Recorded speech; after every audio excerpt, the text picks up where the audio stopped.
కాటుగా కళ్ళతోటి కాటే వేసావే నువ్వు సూటిగా చూసి దిల్లు టైటే చేసావే మంత్రాలేవో వేసి హాకే చేసావే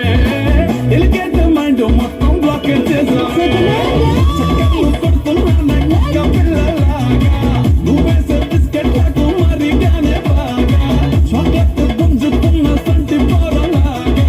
నన్నేడిపిస్తున్నావే గిల్ల గిల్ల కొట్టుకోగా నీ రింగుల జుట్టు చూసి